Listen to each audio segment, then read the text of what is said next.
Hey guys, welcome back to One Stop Biology. I hope you all are good. So today we are going to start a very fresh chapter of NCERT class 11th. We are going to start chapter 4, Animal Kingdom. Okay, so we are going to start Animal Kingdom, right? Now, previous to this video, I have covered the first 3 chapters of NCERT class 11th already. I hope you would have gone through those videos and understood that, and if not, I would request you to go through it, as I will be covering the entire class 11th and class 12th NCERT, biology NCERT, one after another. And I hope that you have understood the first 3 chapters. If not, please go through the videos and let me know if you have any doubts at all. Okay, so let's start with the chapter Animal Kingdom. Now, basically we have so many species of animals, right? We have almost over 1 million species of animals, and there is a need to classify them in order to understand what is going to be good and what is going to be bad for these species from various aspects like ecology be one, right? So basically, in order to categorize all the animal species, we formed various bases of classification, right?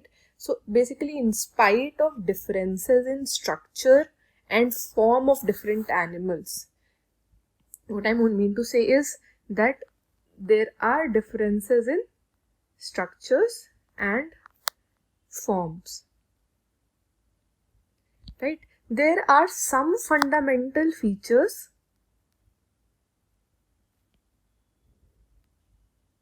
which are common to them, basically, right? Like the arrangement of their cell, the body symmetry, how is the coelom, how is the different organ systems, like how is the digestive system, how is the circulatory system, or how is the reproductive system. So there is some commonality on the basis of which basically these features are the basis of animal classification, and we will discuss some here in this video, right? So the first being level of organization. Now, what exactly level of organization mean? So basically it means how are the cells in a living being, in an animal, organized. Now, though all members of Animalia are what? They are multicellular, right? But all of them do not exhibit the same pattern of organization of cell. So if we talk about the organization of cell, all of them do not follow the same pattern. For example, say in case of sponges, what we see is they exhibit loosely arranged cells.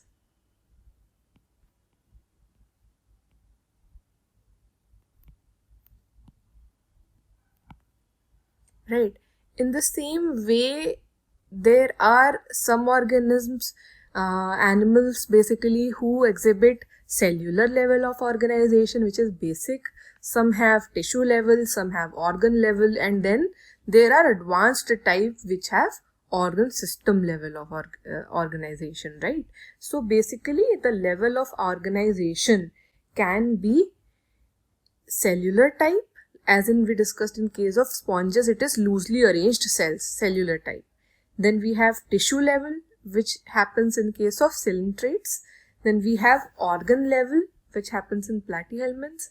And then as we move up the hierarchy of animals, like in case of annelids, in case of arthropods, in case of mollusks, in case of mammals, and a lot of organisms, they have organ system level.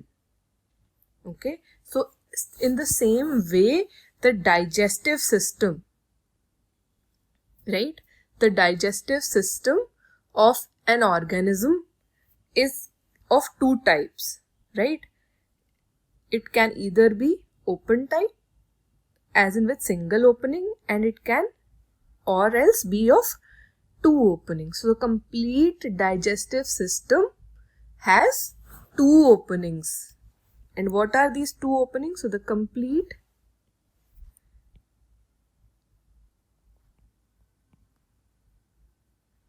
digestive system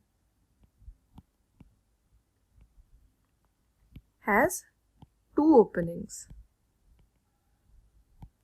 One being mouth for ingestion and the other being anus for excretion. Okay, in the same way, in the same way, the circulatory system. So how is the circulatory system basically? The circulatory system may be of two types. One being open type, in which blood is pumped out of the heart and cells and tissues are directly bathed in it. Okay, so it is open system, in which what is happening is blood is just pumped outside of the heart and the cells and tissues present inside the body are directly bathed in them, right? And then the other one is the advanced type. It is the closed type, in which blood is not just pumped out but is circulated through a series of vessels of varying diameters, as in these vessels are known as arteries, veins and capillaries, right? So you can see that how complex every level of our organization can be depending upon the organism, right?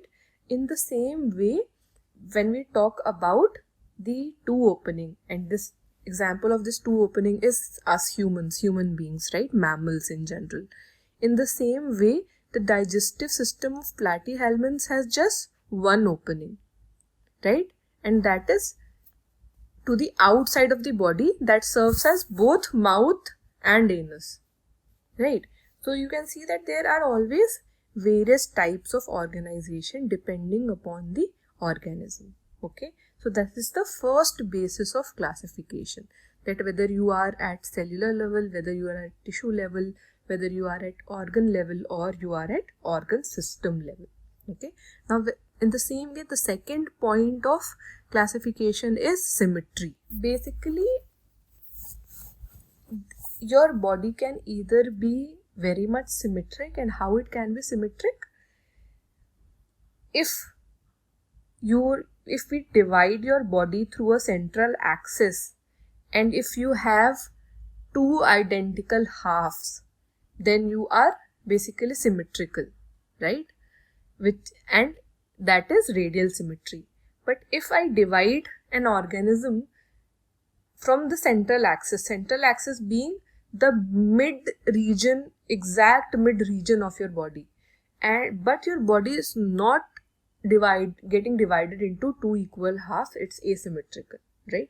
So basically the symmetry can either be asymmetrical, as in case of sponges. So sponges are asymmetrical. What does asymmetrical mean? Any plane that passes through the center, any plane, remember, does not divide them into equal halves. Okay, so they basically are asymmetrical. But when your body is basically passing through the central axis, if any plane passing through the central axis of the body divides the organism into two identical halves, remember, two identical halves, it is called radial symmetry. Okay, now organisms group like coelentrates, ctenophores and echinoderms have radial symmetry. Okay, but animals like annelids, arthropods and a lot, where the body can be divided into identical left and right halves only, right? So if I divide the body from the central axis, you can divide it in two halves, and that is identical left and right in only one plane. So that is the difference between radial and bilateral symmetry, right? This is bilateral symmetry. Now can you guess what our symmetry is? Human beings are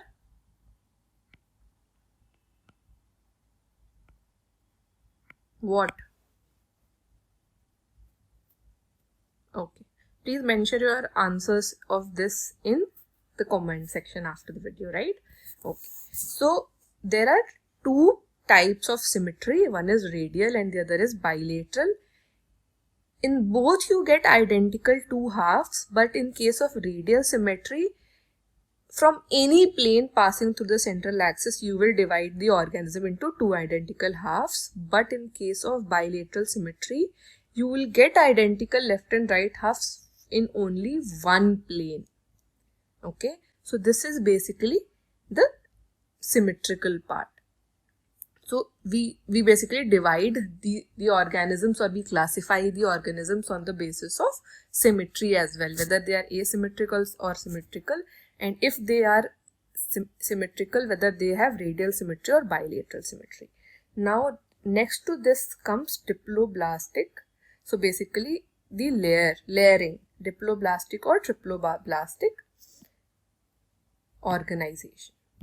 Okay, so basically animals in which the cells are arranged in two embryonic layers. If it is arranged in two layers, basically an external ectoderm and an internal endoderm, these organisms or these animals are known as diploblastic animals. Okay, so here you can see in the diagram is the diploblastic layer. Okay, so here you will find that there is an ectoderm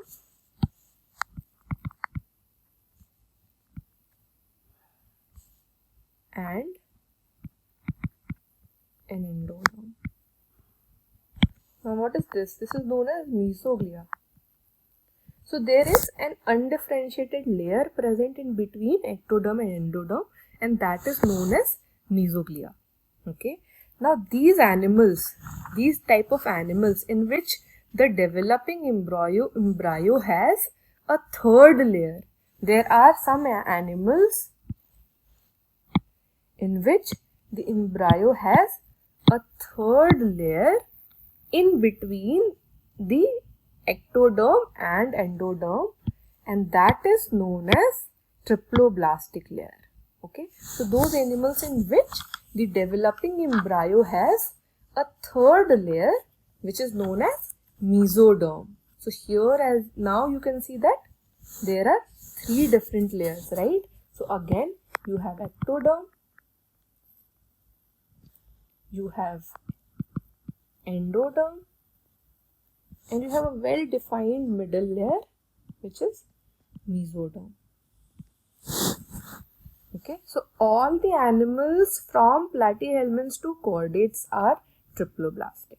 Okay, now the next type of differentiation or classification is coelom.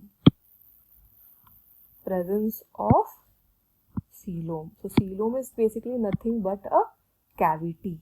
So presence or absence of a cavity, okay, between the wall is very important kind of classification, between a wall and the gut wall.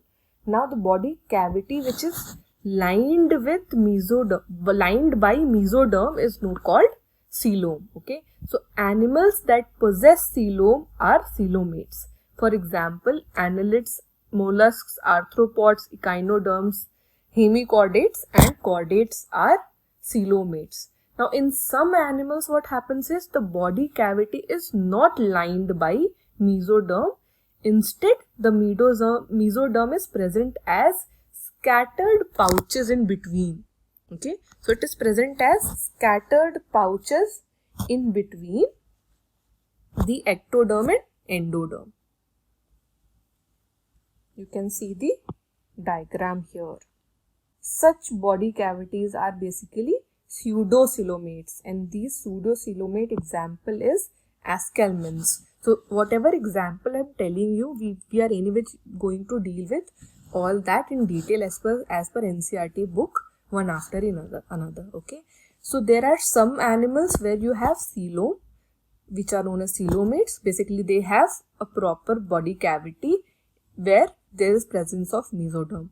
In another group of organisms, what happens is that mesoderm layer is not present, but it is somewhat present in the form of scattered pouches in between ectoderm and endoderm. Okay, so those are pseudocoelomates. Now the third one is wherein the body cavity is absent, is completely absent, are acoelomates.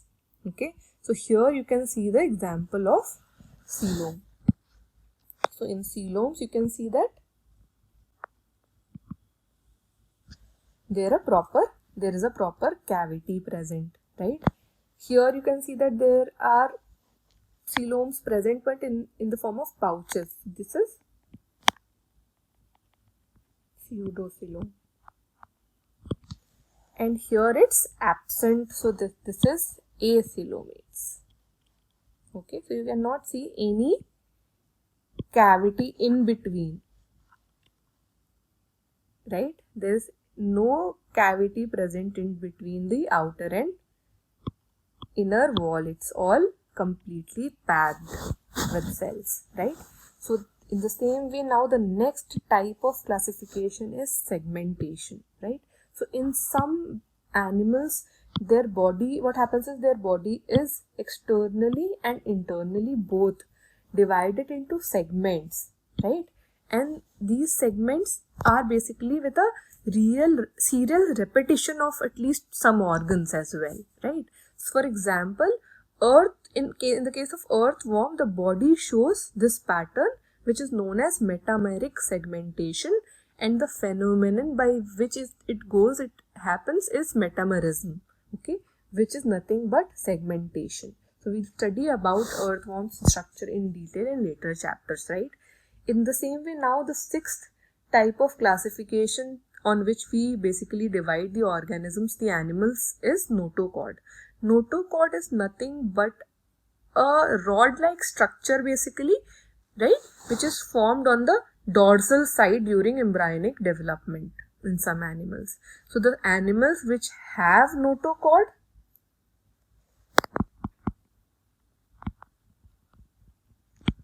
are known as chordates, and which do not have notochord are known as non-chordates. Example, Porifera is a category of non-chordates, but humans or mammals are a category of chordates. Okay, so these are the 6 types of classification, basically 6 types of basis of classification on which we divide different kind of animals. Okay, so from the next video what we are going to start is we are going to study the classification of animals. Again, this is a very basic part, but I hope you understood it well, because we will be taking these terms, we'll be using these terms in various chapters as well as in this chapter as well many times. So if you completely understood the video, please do like the video and share it with your friends and family who are preparing for boards or who are preparing for NEET, as I want this video to reach to as many of you as it can. If not, please drop in a comment in the after watching the video, or you can also ping me on the WhatsApp number given in the description of this video. Okay, and if you need any kind of help with respect to your preparation, if you need any kind of content with respect to your preparation, please do visit my website www.onestopbiology.com, link of which is also given in the description of the video. Thank you guys. Bye bye.